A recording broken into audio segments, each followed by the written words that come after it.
Hai guys, welcome back to my YouTube channel Romian di Jerman. Oke, kali ini aku akan sharing khusus mengenai program BFD. Karena memang aku banyak banget membaca di kolom komentar itu masih banyak banget pertanyaan-pertanyaan yang seputar dengan BFD. Program BFD ini kepanjangan dari Bundesfreiwilligendienst ya.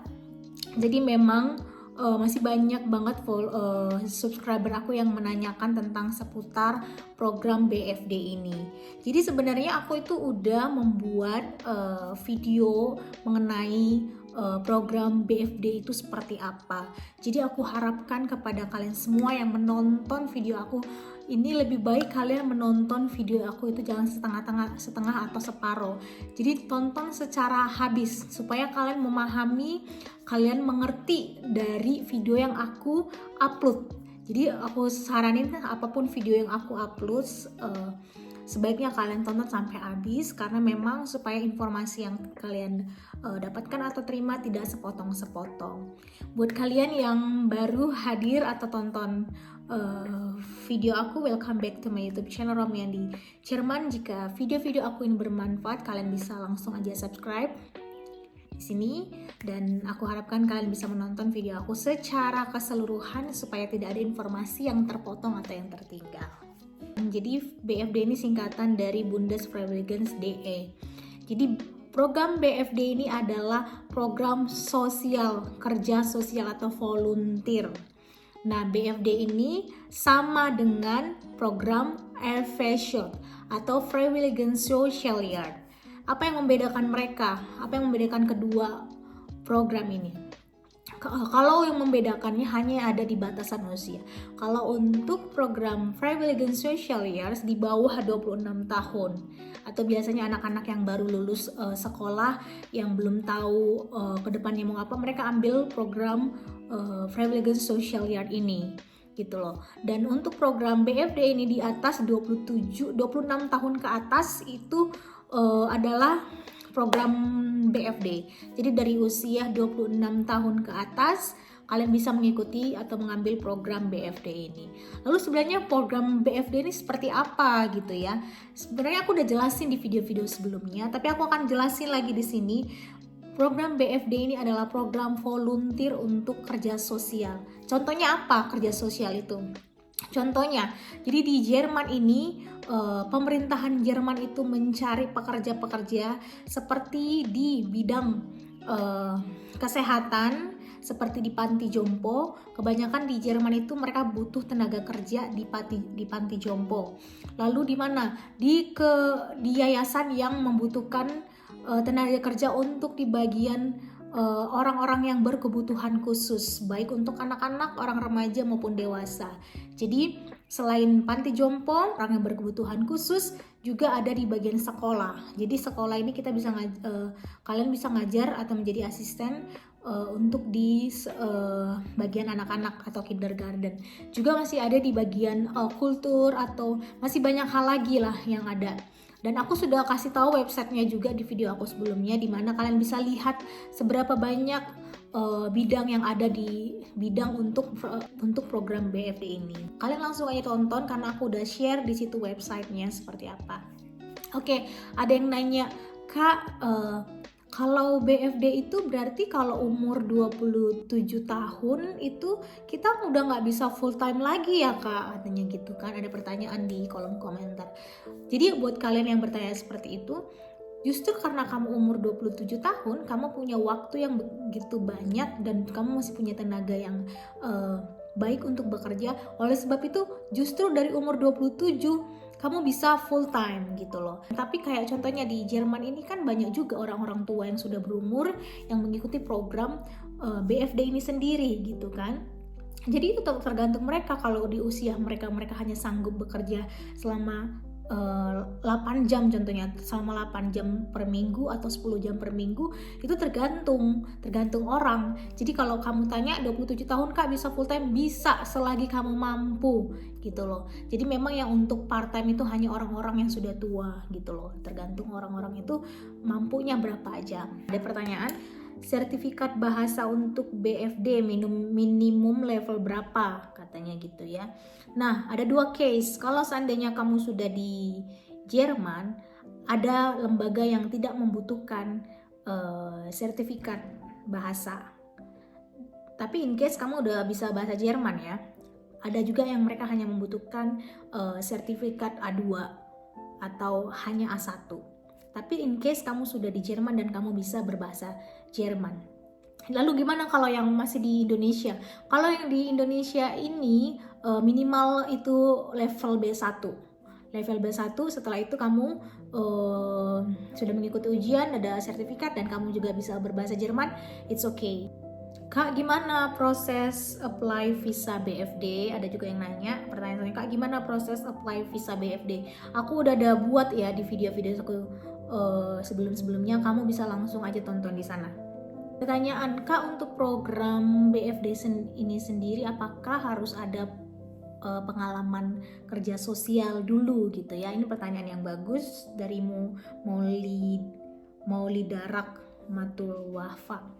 Oke, jawabannya tidak perlu sama sekali. Kak, kalau untuk FSJ atau BFD bisa langsung kerja di Jerman? Jawabannya bisa, langsung bisa selama kamu sudah mampu berkomunikasi dengan baik dalam bahasa Jerman, it's okay, kamu bisa bekerja. Ini ada pertanyaan yang bagus, Kak, untuk program BFD kita ditanggung makan dan tempat tinggal kah? Ini pertanyaan bagus. Pada umumnya untuk program volunteer kerja sosial ini kamu disediakan tempat tinggal atau Unterkunft atau Wohnung ya. Jadi kayak stele-stele ini yang mencari pekerjaan itu mereka pada umumnya menyediakan tempat tinggal. Apalagi terkhusus kalau di wilayah kota kecil atau pedesaan, mereka menyiapkan tempat tinggal kepada kalian. Dan juga kalau untuk makan ada stele yang memberi kalian makan siang, ada yang enggak. Itu tergantung dari stele kalian dan tergantung di mana kalian bekerja. Dan aku harus bilang tidak semua stele atau lembaga di Jerman yang menyediakan tempat tinggal kepada calon pekerjanya. Jadi dia hanya memberikan uang untuk tempat tinggal, dia memberikan uang makan, uang tempat tinggal, uang saku, dan kalian cari sendiri. Jadi tidak semua menyediakan tempat tinggal, tapi mereka memberikan uang untuk kalian bisa mencari Wohnung itu sendiri. Kak, pertanyaan selanjutnya, Kak, BFD itu sama kayak au pair kah? Itu jelas-jelas beda ya. BFD sama au pair itu jelas-jelas beda. Kalau kamu mau penjelasan lebih lagi, kamu langsung cek video aku sebelum-sebelumnya. Kak, untuk S1 bisa nggak di rumah sakit? Bisa aja, tapi kamu tetap ya dibutuhkan sertifikat bahasa. Pertanyaan selanjutnya, kalau ibu-ibu yang berumur 57 tahun, pengalaman dagang pakaian bisa nggak kerja ke Jerman? Bisa jawabannya ya. Di sini tidak ada persyaratan kamu harus begini, usianya segini tidak boleh mengikuti, tidak ada di sini. Jadi umur berapapun kamu bisa datang ke Jerman untuk mengikuti program Ausbildung ataupun BFD sendiri, kamu bisa. Jadi tidak ada batasan usia. Ini dari Retno. Halo Kak, saya umur 50 tahun katanya. Lulus S1 akuntansi, pernah kerja di bank swasta, pernah juga jadi guru TK. Apa masih bisa kerja ke Jerman Kak? Jawabannya bisa, selagi kamu masih produktif, kamu memiliki kemauan untuk datang bekerja ke sini, itu bisa ya. Tapi memang harus bisa berbicara bahasa Jerman. Itu syarat yang paling penting. Oke, pertanyaan yang sering aku dapatkan di program BFD ini, Kak, apakah gaji BFD itu sekitaran 1.300? Ada yang nanya di kolom komentar.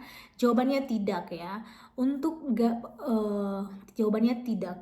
Karena untuk gaji sendiri Program BFD ini atau Bundesfreiwilligendienst ini adalah semacam bentuk kerja sosial atau volunteer, di mana kita di sini bekerja secara sukarela, tapi kita mendapatkan uang saku. Kalau di sini kita bilangnya Taschengeld, itu uang saku, tapi kita bisa artikan itu sebagai gaji juga sebenarnya. Sebagai gaji. Kalau untuk program BFD ini kamu tidak mendapatkan lebih dari 1.000 euro ke atas, tidak. Jadi untuk gaji daripada program BFD ini kalian akan mendapatkan uang saku di bawah 1.000 euro. Nah, jadi memang itu kembali lagi ke program atau stele kalian masing-masing. Apakah stele kalian ini memberikan itu secara net atau bersih, atau memberikan uang saku kalian itu secara kotor, jadi belum potong rumah, belum potong makan contohnya, belum potong yang lain-lain gitu. Jadi ada lembaga-lembaga yang memberikan kalian, contohnya nih, in case ada lembaga yang memberikan kalian Unterkunft atau tempat tinggal, dan ada yang memberikan kalian juga uang transport, ada yang memberikan kalian fasilitas lain, itu akan dipotong sama mereka secara otomatis. Jadi kalian akan hanya menerima uang bersihnya, uang saku bersihnya aja. Dan itu di bawah 1.000 ya. Kalau contohnya kalian hanya menerima uang sakunya itu berkisaran 400 sampai 550 euro. 400 sampai 550 euro. Tapi kalau seandainya kalian dapat lembaga atau stele yang hanya memberikan kalian uang, tidak memberikan kalian tempat tinggal, tidak memberikan kalian fasilitas lain, in case kalian harus mencari dengan sendiri, cara tersendiri, mencari rumah sendiri, jadi mereka akan memberikan kalian uang sekitar 800 sampai 900 euro, bahkan lebih, karena memang di situ kalian bisa cari tempat tinggal. Seperti yang kalian tahu, kalau di Jerman itu untuk mencari tempat tinggal itu tidak mudah, dan juga ada beberapa kota yang harga Wohnung atau tempat tinggal itu sangat mahal. Jadi kenapa itu terlihat atau terdengar besar 900 euro? Karena memang itulah kotornya gaji yang kalian dapat itu secara kotor gitu. Kalian harus mencari tempat tinggal sendiri, kalian juga harus cari makan sendiri, kalian juga cari transportasi sendiri, seperti itu. Jadi memang kembali lagi itu tergantung daripada stele atau tempat kalian bekerja gitu loh. Jadi untuk BFD ini sendiri kita bilangnya Taschengeld, kalian itu pasti dibayar, kalian pasti dapat uang saku, tapi itu tergantung lagi dari tempat kerja kalian, apakah mereka memberikannya secara bersih atau secara kotor gitu. Dan saran dari aku sendiri pun, kalian harusnya mencari kalau bisa mencari stele yang memang memberikan fasilitas seperti tempat tinggal, fasilitas transportasi, fasilitas yang lain, itu lebih baik. Karena memang di Jerman itu sangat sulit untuk mencari tempat tinggal atau Wohnung, khususnya di kota-kota besar, dan itu harganya sangat mahal. Jadi seperti untuk program BFD ini, kalian akan mendapatkan benefits. Yang pertama, kalian akan mendapatkan Taschengeld atau uang saku. Yang kedua, kalian akan mendapatkan Unterkunft atau tempat tinggal atau Wohnung. Tapi in case tidak semua ya, tidak semua lembaga atau stele menyediakan tempat tinggal untuk kalian. Tapi pada umumnya mereka menyediakan tempat tinggal untuk program kerja sosial ini. Ketiga, kalian akan dapat uang transportasi. Yang keempat, kalian akan mendapatkan les bahasa, atau mungkin ada lembaga-lembaga lagi yang menyediakan fasilitas-fasilitas lain daripada ini. Jadi memang beda tempat kerja, beda fasilitas yang diberikan. Tidak semua tempat kerja memberikan benefit yang tadi aku sebutkan.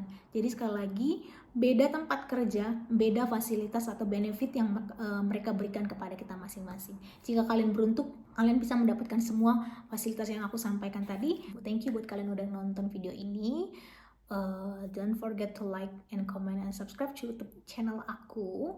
Dan apabila kalian ada pertanyaan yang lain yang di luar daripada video ini, kalian bisa tulis di kolom komentar. Thank you so much. Ciao.